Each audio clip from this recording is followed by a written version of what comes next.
Eh bien bonjour à toutes et à tous, ici The Marvelman. Aujourd'hui on se retrouve pour parler des derniers épisodes de Ironheart, la dernière série du coup de la phase 5 du MCU. Alors comme d'habitude vous avez déjà ma première vidéo où j'ai parlé des 3 premiers épisodes, et je vais faire comme d'habitude, c'est-à-dire d'abord mon avis général sur ces derniers épisodes, puis passer personnage par personnage et les théories pour la suite. Je spoil évidemment. Donc commençons direct, qu'est-ce que j'ai pensé de ces derniers épisodes? Et bah plutôt pas mal, comme les premiers. Je trouve qu'on a une intrigue qui avance pas mal, du développement de personnages, surtout pour Riri, plutôt intéressant, même si on aurait pu avoir plus, j'en reparlerai après. Une mise en scène aussi qui se réveille un peu plus, je trouve, plus audacieuse, avec des effets de montage assez cool, bon rien d'extraordinaire, mais franchement, ça fait le travail. On a néanmoins un final que je trouve un petit peu rushé, je l'avoue, moins impressionnant au final que l'épisode 5, et ça c'est un peu le problème que j'ai avec le MCU en ce moment, c'est tous les climax, je trouve, qui tombent un peu à l'eau par rapport au deuxième acte, on va dire. Que ce soit en film ou en série comme là. Je trouve toujours que le final est un petit peu décevant. Pas forcément au niveau des thématiques, hein, mais au niveau du grandiose. Vous voyez ce que je veux dire? Pour le combat final, quoi. Un autre problème aussi que j'aimerais donner à la série, c'est le fait que je trouve qu'il manque des épisodes. La série en soi fait le travail sur ce qu'elle a fait et c'était assez sympathique au global. Pas révolutionnaire, hein, mais sympathique. Mais je trouve quand même que si on avait fait une série comme ça, un peu avec la formule de Marvel Télévision de l'époque, c'est-à-dire en gros plus d'épisodes, au moins une dizaine, je pense qu'elle aurait beaucoup bénéficié, on aurait pu permettre de développer beaucoup plus tous les personnages. Que ce soit Nathalie, Riri, Zelma ou même The Hood. The Hood qui malheureusement n'a pas grand chose au final. Donc voilà, je vais pas faire très long, vous savez en plus que je fais cette vidéo dans des conditions particulières, donc je vais pas m'étaler énormément, mais je trouve oui, la série au global, ces derniers épisodes étaient très sympathiques, et la série au final était plutôt pas mal. Ce qui est, encore une fois, je suis le premier surpris. Maintenant on passe personnage par personnage avec évidemment la première, Riri Williams. Et en fait Riri Williams, si je devais donner un global un avis, je trouve qu'en fait ça c'est intéressant parce qu'ils ont écrit son personnage comme une anti-héros ou plutôt une origin story de méchant. Parce qu'en ce moment je me refais des comics Thunderbolt de l'époque et je trouve qu'il y a beaucoup de similitudes avec pas mal de ces personnages. Atlas, Météorite, même Songbird, des persos comme ça, dans le sens où vraiment, pour l'instant, c'est une super vilaine Riri. Elle dit qu'elle veut être une héroïne et tout, mais pas à part arrêter The Hood plus ou moins juste parce qu'il voulait s'en prendre à elle, elle a pas vraiment sauvé de gens ou quoi que ce soit. Alors oui, elle veut se racheter, évidemment, elle veut plus être une criminelle, tout ça, d'accord, mais c'est vrai que quand j'ai vu plein de gens dire elle aurait pu juste vendre des brevets et devenir riche, bah en vrai, oui, c'est plutôt vrai, faut le dire quand même. Je veux dire, elle se demande pas comment Howard Stark est devenu riche, voilà. Bref. Mais je dis pas néanmoins que c'est mal, hein, c'est juste. En fait, je trouve ils l'ont un peu codé, peut-être que je me trompe, un peu autiste, dans le sens où elle a plein d'idées, elle est très intelligente, mais dans la vie de tous les jours et dans les décisions à prendre, elle est très illogique, très immature même émotionnellement. En même temps, elle est assez jeune, donc franchement, encore une fois, je dis pas que c'est mauvais, hein, je pense que c'est la manière dont ils l'ont écrite. Néanmoins, je trouve que le personnage est assez intéressant. J'avoue que j'ai été un peu surpris qu'elle fasse un deal avec Mephisto. Je trouve que justement ça c'était pas très intelligent. On en reparlera après un de Mephisto. Mais voilà. Aussi, toute la thématique magique et technologie, au début je trouvais ça intéressant, mais là je trouve que ça part un peu à l'eau, parce qu'au final, bah, elle base Hood uniquement grâce à la magie. C'est pas elle qui, grâce à ses connaissances, bat quelque chose qu'on pourrait juger impossible. Vous voyez ce que je veux dire? Je trouve aussi que c'est un peu dommage au niveau des thématiques d'avoir fait ça au final. J'ai bien aimé aussi le fait qu'elle ait sa coupe des comics à la fin, voilà, c'est un petit bonus, mais ça m'a fait rigoler. Son armure aussi, plutôt pas mal, mais au final je trouve un peu décevant parce qu'on la voit pas faire grand chose avec. C'est juste une armure jolie, oui, même s'ils auraient pu la repeindre en rose quand même, hein, pour faire comme dans les comics, mais bon. L'armure avait un style, bien meilleur que les dernières d'Iron Man qu'on a eu, hein, dans le MCU, mais on la voit pas faire grand chose avec, quoi. Que ce soit contre Ezekiel ou The Hood. Donc perso un peu déçu de tout ça. J'ai envie de dire tout ça pour ça, quoi. Ça fait un peu pétard mouillé. Ensuite, on passe à Ezekiel. Ezekiel, je trouve qu'il est devenu méchant extrêmement rapidement quand même.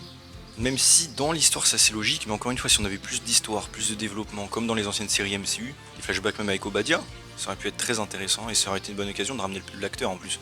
Donc Ezekiel, ouais, je trouve sa descente aux enfers un petit peu rapide. J'aime pas trop le fait qu'on l'utilise un peu encore comme comic relief dans les combats, surtout à la fin quand il est manipulé par The Hood. En fait, je suis très mitigé. D'un côté, j'aime bien ce qu'ils en ont fait, j'aime bien l'acteur pour le coup, j'aime bien même ses pouvoirs et tout, c'est biotechnologique, un peu comme il est censé être.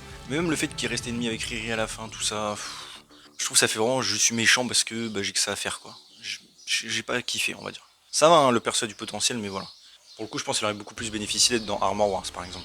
Donc voilà, un petit peu déçu d'Ezekiel, mais j'ai bien aimé quand même ses combats et tout ça. Ensuite, on passe à The Hood.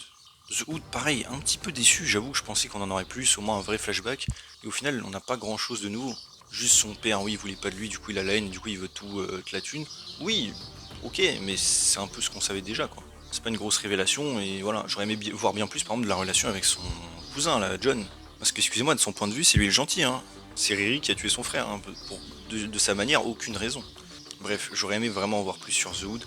Et je trouve pareil que lui il fait un peu pétard mouillé. Au final il a pas vraiment de but, il se fait juste posséder, enfin il réussit à avoir de l'argent. Il se bat avec Riri, d'ailleurs le combat je l'ai trouvé vraiment pas ouf, le combat avec The Hood.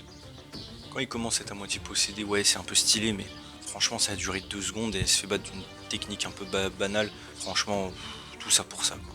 Pas terrible.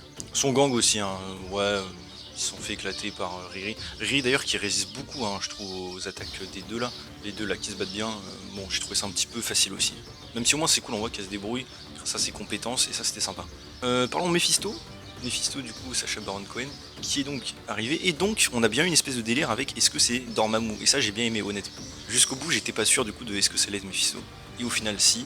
Et honnêtement, un peu mitigé, mais je trouve que oui, il est plutôt pas mal. J'aurais vraiment aimé le voir sous sa vraie forme. Alors oui, la cuillère, c'était sympa, c'est subtil, ok.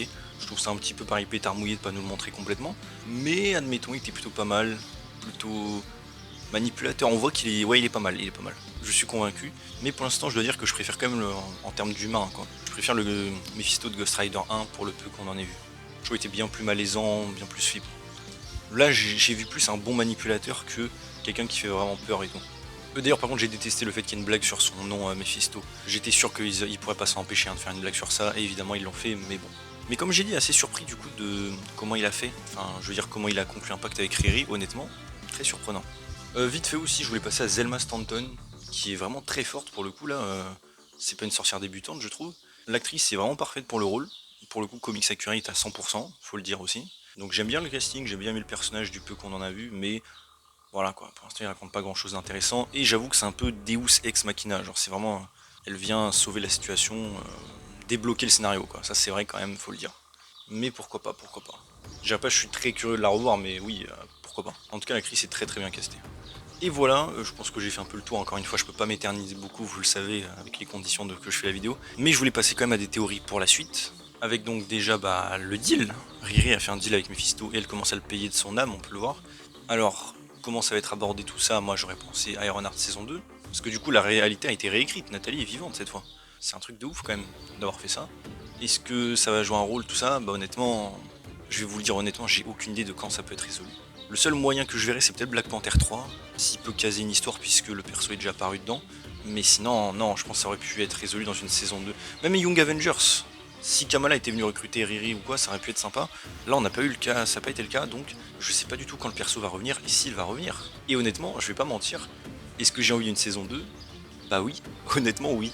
Et je sais que ça n'arrivera pas évidemment pour plein de raisons, parce qu'ils veulent abandonner tout ça, ce modèle, que la série voulait pas la sortir, tu vois, je le sais tout ça. Mais honnêtement, oui, là franchement elle mérite une saison 2 et je suis très curieux d'en voir une si on avait une. Donc oui, j'ai vraiment hâte de voir ce que le deal a donné avec Mephisto et comment ça peut se passer. Peut-être qu'on pourrait le garder pour un Midnight Suns éventuellement, si on fait venir des démons, des choses comme ça. Et ramener Riri à cette occasion pour finir cette histoire. Ça pourrait être aussi l'occasion de ramener The Hood et Zelma Stanton. Je pensais qu'ils allaient vraiment mettre en place la Strange Academy avec cette série. Au final non. D'ailleurs l'actrice a dit qu'elle connaissait déjà Doctor Strange dans le MCU, son personnage en tout cas. On voit The Hood qui vient la voir pour lui demander de l'aide pour la magie. Est-ce qu'il va devenir un sorcier ou quoi? Peut-être. Franchement même ça j'ai pas trop d'idées puisque je pensais vraiment que ça teaserait la Strange Academy, au final non. Donc pareil honnêtement, je les vois pas revenir dans une saison 2 puisqu'il n'y en aura pas. Mais pourquoi pas pareil un Midnight Suns éventuellement. En fait je vois plein d'un truc un peu comme ça mystique pour régler la situation. Tout simplement. Et Ezekiel, qui dit qu'il sera toujours méchant, pareil ça aurait été cool de le ramener dans autre chose. Mais sinon autant le ramener dans Armor Wars, tout simplement, puisqu'il est lié à tout cet univers. Ça pourrait être cool de le voir avec War Machine. Et en plus comme ça peut-être ramener Riri aussi, qui techniquement a une armure, ça pourrait être cool, et peut-être le bon moyen aussi de la ramener. Peut-être pas conclure tout ce qu'il y a eu avec Mephisto, mais au moins la ramener, voir une suite au moins à elle et Ezekiel. Je trouve que ce serait le bon endroit et le bon moment, surtout.